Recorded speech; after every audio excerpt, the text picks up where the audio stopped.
오늘은 그 하나님의 언약과 우리의 응답 이라는 제목으로 하나님의 말씀을 선포하겠습니다.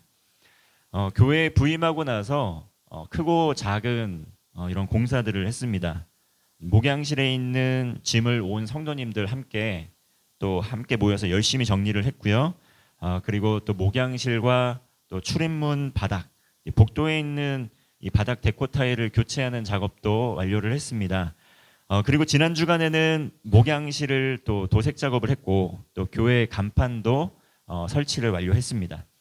여러 성도님들께서 이 교회 공사를 위해서 기도로 동참해 주시고 또한 또 물질로 또 섬김으로 또 함께 애써 주셔서 교회가 새로운 모습으로 깨끗하게 단장을 잘 마쳤습니다. 다시 한번 감사를 드립니다.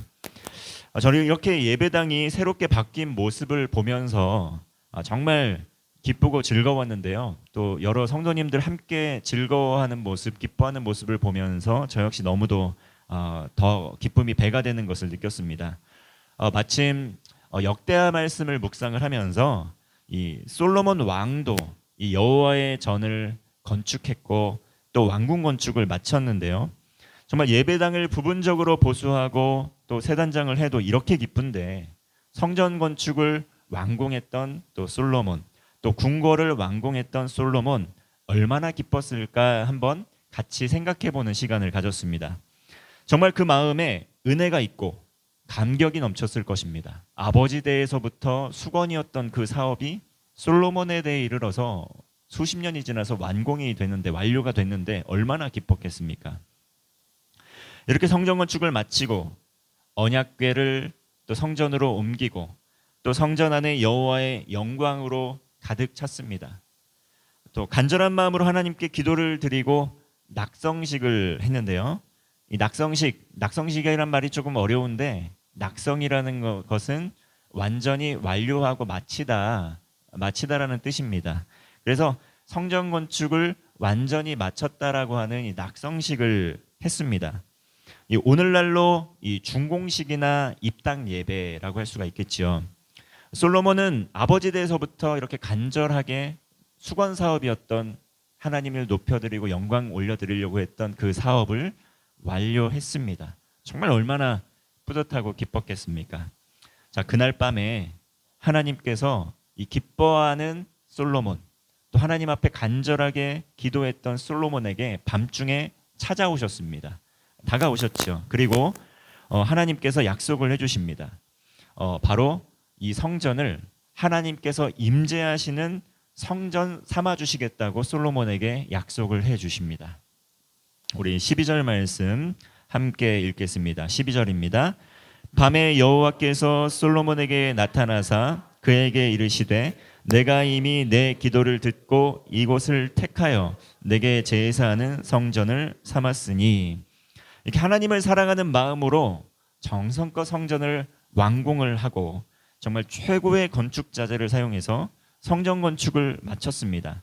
언약궤를 옮겼고 기물들을 옮겼고 성전을 채우고 간절히 기도하고 낙성식을 마친 이후에 감격의 예배, 기쁨의 예배를 드렸지요. 하나님께서 이 모든 과정을 다 지켜보고 계셨습니다. 자, 그리고 찾아오셔서 말씀을 하시는 것이죠. 내가 너의 헌신을, 너의 섬김을 다 보았다.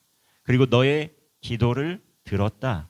그리고 이제는 이곳을 내가 택하여서 정말 하나님을 제사하고 예배하는 성전으로 삼겠다. 하나님의 임재가 있는 처소로 삼겠다라고 솔로몬에게 다시 한번 확증을 해주시는 것이죠. 자, 이 역대기의 말씀 우리가 매일 성경을 통해서 묵상을 하고 있는데 역대기의 말씀 누구를 위해 쓰여진 책이라고 제가 말씀을 드렸는지 혹시 기억하십니까? 이 역대기의 말씀은 바벨론의 포로로부터 돌아왔던, 예루살렘으로 돌아온 이들이 읽고 묵상할 수 있도록 다시 기록된 성경책입니다. 자, 유다 백성들 바벨론의 포로로부터 돌아오게 되었는데요. 바벨론의 포로로 왜 끌려가게 되었는지 한번 생각을 해보아야 된다는 것이죠. 하나님의 말씀에 불순종했습니다. 그리고 하나님의 말씀에 반쪽짜리 순종을 했었지요. 심지어 하나님의 말씀을 전하는 예언자들, 돌이키라고 이야기했던 선지자들, 잡아서 핍박하고 죽이기까지 했습니다. 그러다가 거짓 선지자들이 판을 치면서 평화를 선포하는, 회개 안 해도 되고 평화, 우리가 하나님께서 우리를 전쟁에서 승리하게 하실 것이다, 이렇게 회개 없는 평화만을 선포하는 거짓 선지자들이 판을 치기 시작하고 결국은 거짓 예언을 하다가 바벨론의 침공을 당해서 멸망했습니다. 땅을 빼앗겼습니다. 성전이 완전히 파괴됐습니다. 이 모든 것 하나님의 능력이 부족해서 그런 것이 아닙니다. 성전이 파괴됐다는 것이 하나님이 전능하신 하나님이 약해서 성전이 파괴되신 것이 아니죠. 하나님의 능력이 부족해서 파괴가 된 것이 아니고 이스라엘 백성들이 불순종했기 때문에 하나님께서 그 성전을 더 이상 하나님의 임재가 임하는 처소로 삼지 않겠다고 하시고 성전을 파괴하신 것입니다. 하나님의 임재가 없는 성전이기 때문에, 필요가 없기 때문에 그 성전을 파괴한 것입니다. 그래서 바벨론 포로에서 돌아온 이들이 다시금 이 역대기를 읽으면서 정말 어떠한 마음으로 이 역대기를 읽었을까요? 하나님을 사랑하는 마음으로, 하나님께서 기뻐하시는 방법으로 성전을 건축하고 하나님께 간절히 기도하고 정말 예배했던, 그래서 하나님의 영광이 거했던 이 말씀을 보면서 정말 참으로 회개했겠죠. 지난날 우리가 이러한 하나님의 임재가 있었던 전에서 범죄하였습니다. 불순종했습니다. 제대로 예배를 드리지 않고 제대로 하나님 섬기지 못했습니다. 그래서 성전이 완전히 파괴됐고 우리는 바벨론의 포로로 70년 동안 고난을 당하다가 이제서야 돌아오게 된 것입니다. 우리가 이 말씀을 하나님께서 주셨음에도 불구하고 말씀을 듣지 않고 불순종했기에 이러한 상황 가운데 있었습니다. 이러한 회개하는 마음으로, 이미 이루어진 일에 대해서 회개하는 마음으로 정말 이 말씀을 간절하게 또 읽지 않았겠습니까? 13절과 14절 말씀을 보면 그렇게 하나님의 처소 삼으신 성전에서 예배하는 가운데 만약에 고난이 찾아올 수 있다는 것이죠. 가뭄이 찾아올 수 있고 병충해가 들 수도 있고 전염병이 유행할 수도 있다는 것입니다. 그런데 불순종하는 악한 길에서 떠나 기도하고 하나님의 얼굴을 찾으면 하나님께서 얼굴을 비추어 주시겠다. 내가 듣고 죄를 사하고 그 땅을 고쳐 주시겠다. 이렇게 약속을 하고 계시는 것이죠. 우리 14절 말씀 또한 함께 읽겠습니다. 14절입니다. 내 이름으로 일컫는 내 백성이 그들의 악한 길에서 떠나 스스로 낮추고 기도하여 내 얼굴을 찾으면 내가 하늘에서 듣고 그들의 죄를 사하고 그들의 땅을 고칠지라. 황폐해졌던 그 땅이 있을지라도 하나님 앞에 회개하게 될 때 그 땅을 고쳐주실 것이다. 다시 한번 하나님 앞에 겸손하게 겸비하게 회개하며 주님을 찾을 때에 하늘에서 듣고 그 기도 응답해 주시고 죄를 사해 주시고 그 땅을 고쳐주실 것이라고 약속하고 있습니다. 이 말씀이 우리에게 주는 교훈 무엇이겠습니까? 하나님을 사랑하는 사람, 온 마음과 뜻과 정성을 다해서 하나님을 예배하는 이들이 있는 곳, 그들의 아름다운 물질들이 또 함께 드려져서 또 아름다운 예배당으로 세워진 그곳을 하나님께서 성전 삼으신다는 것입니다. 하나님의 임재가 있는 처소로 삼으신다는 말씀입니다. 그리고 그러한 사람들의 기도, 응답받는 기도로 변화됩니다. 서로 믿음의 자리에서 떠나 있을지라도 우리가 마음을 돌이키고 회개하고 하나님께서 또 회복시켜 주실 것을 믿는 믿음으로 나아가 예배를 하게 될 때 하나님께서 말 그대로 회복시켜 주시고 고쳐 주신다는 것입니다. 자, 이제는 성도 각 사람을 성전 삼으셔서 하나님께서 각 사람의 삶에 임재하시고 동행하시고 또 함께 하셔서 능력을 베풀어 주시고 그들의 기도를 들어주시고 응답해 주십니다. 그렇게 하나님께 영광을 돌리는 사람들, 그 사람들에게 하나님께서 임재하시고 큰 은혜를 허락해 주신다는 것이죠. 이제 우리 각 성도님들은 살아있는 성전이 되어서 각 처소에서 하나님께서 주신 은혜를 가지고 또 은혜에 감사하며 감격하며 삶의 예배자로 살아가고 있는 것이죠. 정말 이 마음, 정말 하나님께서 크신 은혜를 주신 그 마음들이 모여서 이젠 우리 예배당에서 함께 예배를 드리며 표현이 되고, 또 이 예배당에서 함께 서로 성도들이 모여서 서로 사랑하고 섬기는 가운데에 그 하나님을 향한 그 은혜가, 그 사랑이 흘러가면서 실천이 되는 것입니다. 하나님께서 주신 은혜를 가지고 또한 삶의 자리로 흩어져서 하나님께 영광 돌리면서 예배하고 기도를 드릴 수 있는 것이죠. 자, 그리할 때 하나님께서 그의 기도를 들으시고 응답해 주시고 하나님께서 그 삶에 복을 주신다고 약속해 주시는 것입니다. 사랑하는 세진의 가족 여러분, 하나님께서 정말 하나님을 사랑하는 우리 각 성도님들의 마음을 너무나 잘 헤아리고 계십니다. 솔로몬의 모든 여정 가운데 하나님께서 지켜보셨듯이 우리의 삶의 모든 여정 가운데 하나님을 사랑하는 마음으로 사랑을 고백을 하였던 것들, 헌신하였던 것들, 그리고 섬겼던 것들, 모든 것이 헛된 것이 아니라 하나님께서 다 보시고 기억해 주십니다. 그리고 세진교회를 거룩한 처소로 삼아 주셔서 이제 우리 각 사람을 또한 거룩한 처소로 삼아 주셔서 임재하시고, 우리가 기도할 때 또한 우리의 기도를 들으시고 하나님께서 반드시 응답해 주실 것입니다.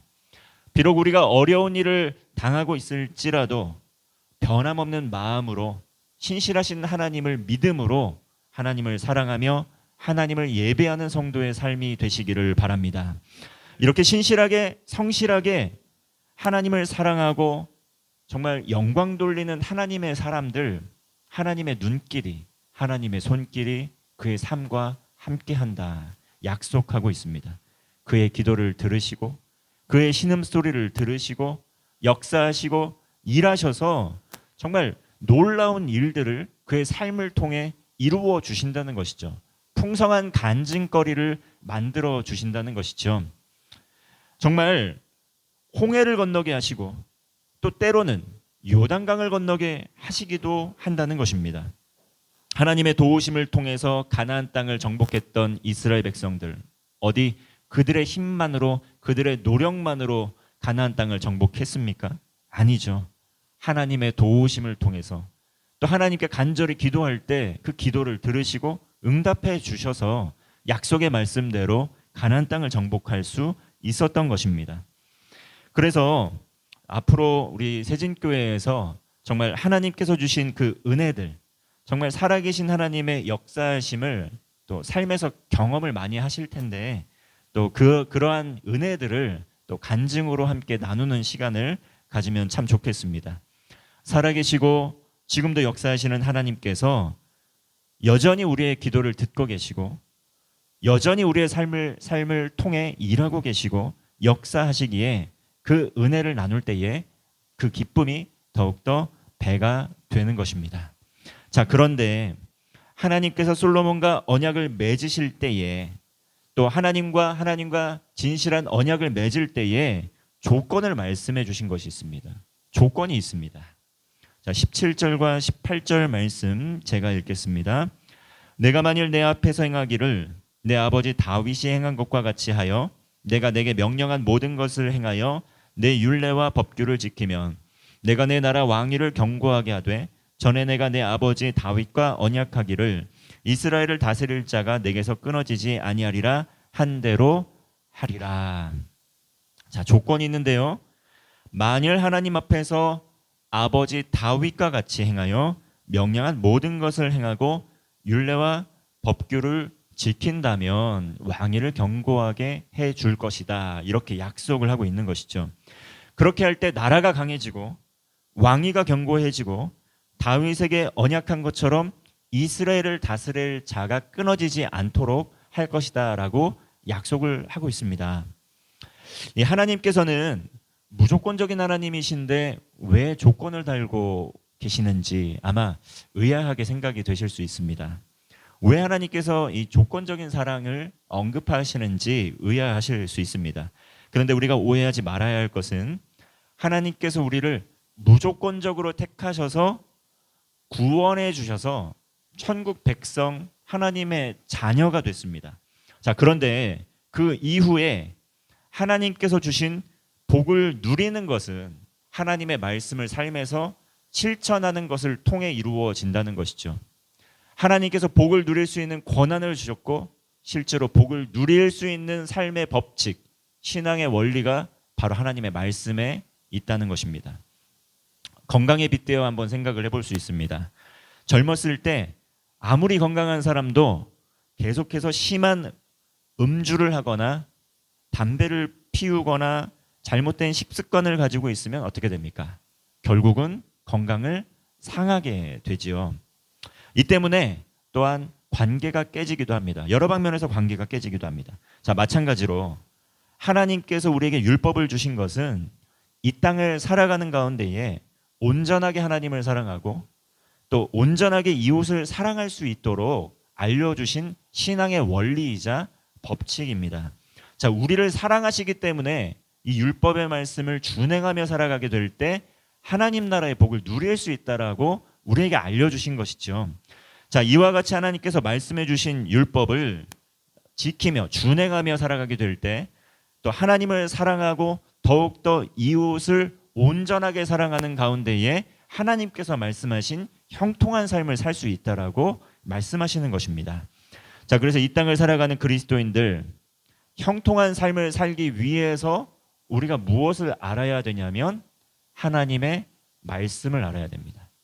하나님의 말씀을 모르면 형통한 삶이 어떻게 펼쳐지는지 알 수가 없습니다. 하나님을 믿음으로 말미암아 하나님의 자녀가 되었지만 그 자녀가 가정을 떠나서 홀로 정말 고아와 같이 홀로 지내게 된다라고 하면 그 가정에서 태어난 복을 전혀 누릴 수가 없는 것이죠. 흔히 뉴스를 보면 해외 토픽에 자주 나오곤 합니다. 늑대 소년, 때로는 또 늑대 소녀 나오지요. 어렸을 때 늑대가 아이를 잡아가서 정글에서 키우다 보니 사람처럼 자라난 게 아니라 늑대처럼 늑대 소년, 늑대 소녀가 되어서 말도 하지 못하고 정말 짐승처럼 살아가는 것을 볼 수가 있습니다. 이 마찬가지죠.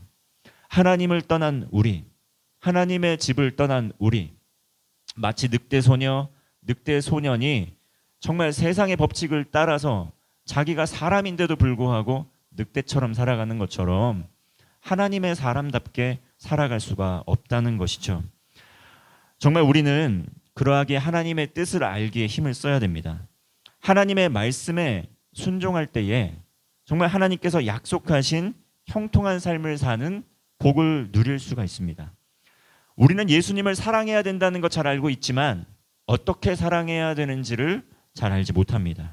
어떤 마음가짐과 어떤 자세로 사랑해야 되는지를 잘 알지를 못하죠. 자기 방식대로, 자기 생각대로 그대로 사랑할 뿐입니다. 여러분, 이솝 우화 중에 여우와 두루미라는 이솝 우화가 있지 않습니까?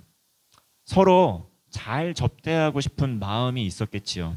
자, 그런데 여우가 두루미를 초대하고 나서는 저녁 식사로 초대해서 접시에 스프를 담아서 내왔습니다. 자, 두루미가 그것을 빤히 쳐다보면서 이거 어떻게 먹으라는 것인가 하면서 속에서 화가 나는 것이죠. 여우는 두루미를 어떤 마음으로 초대했는지는 모르겠지만 그래도 우리가 사랑해서 대접하고 싶어서 초대했다라고 이해할 수 있는 것이죠. 그러나 두루미는 전혀 그 음식을 먹을 수가 없었습니다. 자, 이에 두루미는 또한 여우를 초대해서는 호리병에 음식을 담아서는 여우한테 먹으라고 음식을 대접한 것이죠. 이게 세상의 사랑의 방식입니다. 하나님을 모르는 세상의 사랑의 방식이죠. 자기 방식대로. 정말 온전한 사랑이 아니고 온전한 사랑의 모습이 아니고 제 멋대로 자기 방식대로 사랑을 하고 사랑을 했다라고 이야기를 하는 것이죠. 그 결과 무엇입니까? 다툼밖에 없겠죠. 여우는 그 대접을 받고 푸대접을 받았다고 생각을 하고 너무나 화가 날 테고 또 두루미는 또 여우를 초대해서는 똑같은 방식으로 이렇게 푸대접을 하면서 이렇게 살아가는 것이죠. 하나님의 사랑의 방식으로 사랑하게 될 때 온전하게 하나님을 사랑하고 이웃을 사랑할 수 있습니다. 하나님을 사랑하고 하나님을 경외한다는 것, 어떻게 하는 것이 하나님을 사랑하는 것인지 알아야 한다는 것이죠. 어떻게 살아가는 것이 형통한 삶인지 그 비결을 우리는 성경의 말씀을 통해 알아야 한다는 것이죠. 자기 방식대로 하나님을 따르고 자기 방식대로 하나님을 섬기고 또 자기 방식대로 하나님을 기쁘시게 한다라고 영광 돌리면서 살아간다고 이야기할지 모르겠지만 그것이 하나님이 기뻐하시는 방식으로 해야 된다는 것입니다. 그래서 우리는 말씀을 알아야 됩니다.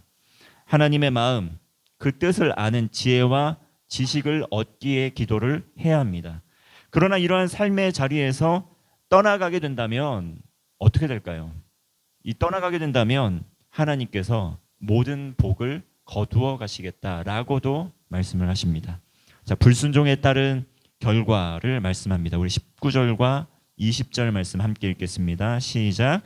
그러나 너희가 만일 돌아서서 내가 너희 앞에 둔 내 율례와 명령을 버리고 가서 다른 신들을 섬겨 그들을 경배하면 내가 너희에게 준 땅에서 그 뿌리를 뽑아내고 내 이름을 위하여 거룩하게 한 이 성전을 내 앞에서 버려 모든 민족 중에 속담거리와 이야기거리가 되게 하리니. 아멘. 이 말씀을 읽은 유다 백성들, 이 말씀을 읽을 때 별도의 설명이 필요가 없었습니다. 왜냐하면 남유다도 멸망 직전에 계속해서 하나님의 말씀을 들으려 하지 않고 불순종하는 삶을 살았습니다. 그리고 하나님의 말씀을 떠날 뿐만 아니라 다른 신을 섬기기도 하면서 우상 숭배의 길로 계속 나아갔다는 것이죠. 그들의 삶의 자리였으며 그들의 조상들의 삶의 자리였기 때문에 그 결과로 바벨론의 포로로 끌려가서 무지한 엄청난 고난을 당했다는 것을 경험하지 않았습니까? 그리고 하나님의 말씀대로 귀환하게 되어서 이제 하나님께 성전을 회복시켜 주시려고 하는구나라는 그러한 상황 가운데 있지 않았습니까? 별도의 설명이 필요 없었다는 것이죠. 왕부터 종교 지도자, 관리, 백성 모두가 하나님을 떠나서 죄악된 길로 나아갔기 때문에 그들이 땅을 빼앗긴 것입니다. 기득권층은 자신들의 배만 불리면서 돈을 축적해 나갔고 연약한 자들은 사회 부조리 속에서 핍박을 받고 굶주리며 죽임을 당하고 그들 역시 우상 숭배의 길로 나아갔습니다. 모두 하나님을 경외하는 신앙에서 떠나서 우상 숭배의 길로 나아가면서 갈팡질팡하다가 모든 복을 빼앗기고 만 것입니다. 하나님께서는 그런 지도자를 책망하셨고 또 그런 왕을 책망하셨습니다. 바른 길로 인도해야지. 그러한 제사장들을 책망하셨습니다. 바른 길로, 선하고 바른 길로 인도했어야지 왜 그 직무를 또 유기하였느냐라는 것이죠.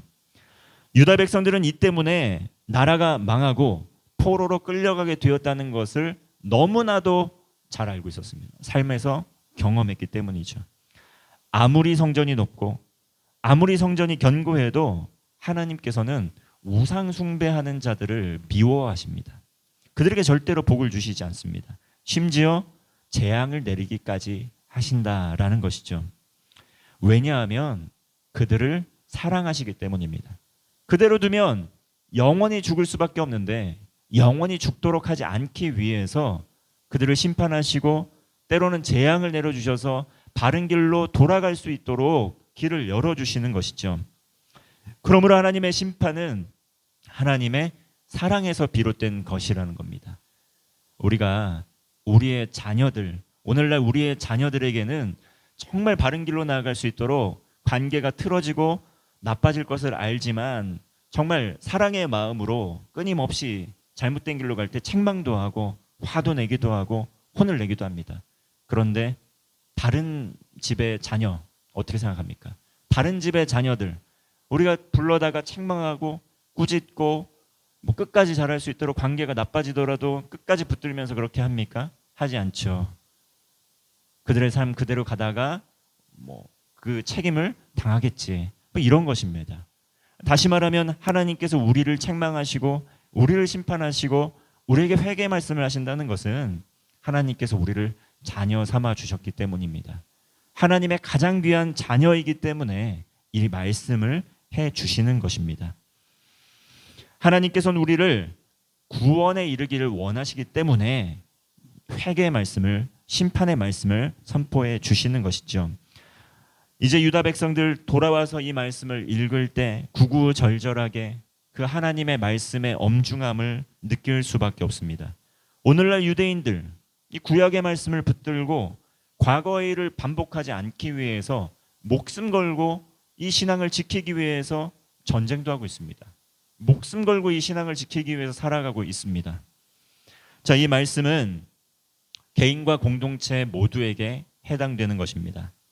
하나님께서 은혜를 주셔서 우리가 예배당을 더욱더 아름답게 또 깨끗하게 깔끔하게 가꾸었습니다. 재정비했습니다. 우리의 마음에 기쁨이 있고 은혜가 있습니다.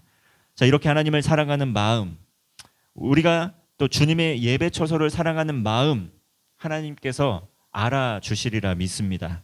그리고 하나님께서 우리 교회에 우리 예배당 가운데에 임재하시고 이 예배당에 모여서 함께 기도하게 될 때 정말 그 기도가 응답되기 시작하고 정말 놀랍고 살아계시고 역사하시는 그 하나님의 기도 응답의 역사를 경험하게 될 줄로 믿습니다. 앞으로 우리 모두 더욱더 하나님을 사랑하기에 더욱더 힘을 쓰고 또 이웃을 사랑하기에 더욱더 힘을 쓰고 영과 진리로 예배하는 참된 예배자로 살아가기를 소망합니다. 하나님을 사랑하기 때문에 하나님을 더욱더 알기에 힘쓰는 되기를 원하고 교회가 되기를 원하고 또 온 성도들이 특별히 우리 교회의 다음 세대들 앞으로 하나님을 더 알아가는 그 다음 세대들이 정말 이 나라와 민족 가운데 이 세계 가운데에 정말 혼재되어 있는 세속의 가치에 휩쓸리지 않고 예수 그리스도의 말씀으로 무장되고 또 예수 그리스도의 말씀을 붙들고 십자가를 바라보면서 믿음의 길을 걸어갈 수 있도록 기도해 주시기를 바랍니다. 이 세진의 온 가족들 정말 하나님을 알기에 힘쓰고 하나님을 온 마음과 뜻과 정성을 다해서 예배하고 정말 하나님께서 주시는 놀라운 형통함의 복을 누리는 온 성도가 되시기를 주님의 이름으로 축원합니다. 기도하겠습니다. 사랑과 은혜가 충만하신 하나님 아버지, 주님을 알아가기에 힘쓰고 말씀을 사랑하며 믿음으로 준행하는 삶을 살게 하여 주시옵소서. 우리의 삶의 악한 길에서 돌이키게 하여 주시고 다시금 하나님을 예배하며 하나님께서 주시는 놀라운 복을 누리는 세신의 온 성도들 되게 하여 주시옵소서. 예수님의 이름으로 기도하옵나이다. 아멘.